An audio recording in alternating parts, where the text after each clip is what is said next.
ఇది చూస్తుంది మనం రెడ్ సాల్ అనేది. ఇది రైతు దగ్గర ఉంది ల్యాండ్ ఇది. ఇది మనకి అట్లా కనిపించే వేప చెట్టు నుంచి అక్కడ మన కడీలు మనకి ఇది ఒక 1.5 ఎకర్ సైట్ అండి ఇది. అంటే ఇవి 2 పాలు అనామలై అటు సైడ్ ఒకరిది ఇటు సైడ్ ఒకరిది అండి ఇది. ఇట్లా మనకు కనిపించే మనకి అక్కడ స్తంభం వరకు వస్తాయండి. ఒక 5 మరలు వస్తాయి. మంచి రెడ్ సాల్ భూమి ఇది. మనకి ఇది 1 ఎకర్ వచ్చేసి 28 లాక్స్ చెప్తున్నాడు ఇది.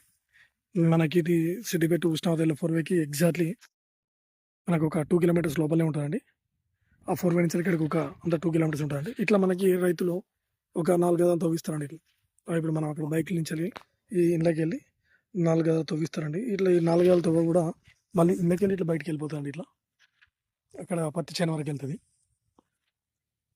మనకి ఇది మంచి రెడ్ సాయిల్ అండి, చాలా బాగుంటుంది. మనకి నాకు గడ్డకు మాత్రం చాలా బాగుంటుంది, మంచి రెడ్ సాయిల్ భూమి. కృష్ణాబాద్కి వచ్చేసి ఇది ఎగ్జాక్ట్లీ మనకు ఒక 17 కిలోమీటర్ దూరంలో ఉంటుందండి. షామీర్పేటకి వచ్చేసి మనకు ఒక 95 కిలోమీటర్స్ దూరంలో ఉంటుందండి. మనకి ఇది సిద్దిపేటకి వచ్చేసి మనకి ఇది అంతా ఒక 25 కిలోమీటర్స్ దూరంలో ఉంటుందండి. ఇది మంచి రెడ్ సాయిల్ భూమి.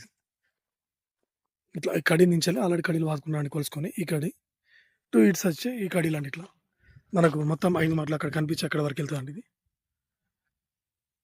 ఇట్లా మనకు రోడ్ కూడా అక్కడ ఉన్నాయండి. ఇక్కడ మనం ముందుకు అక్కడ షెడ్ కనబడుతుంది అండి.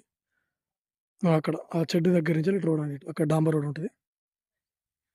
ఎగ్జాక్ట్లీ లోపలికి వచ్చేసి మనకు ఒక 300 మీటర్లు ఉంటారండి లోపలికి. మంచి రెడ్ సాయిల్ అండి. ఇట్లా కనిపించే స్తంభం వరకు ఉంటుంది.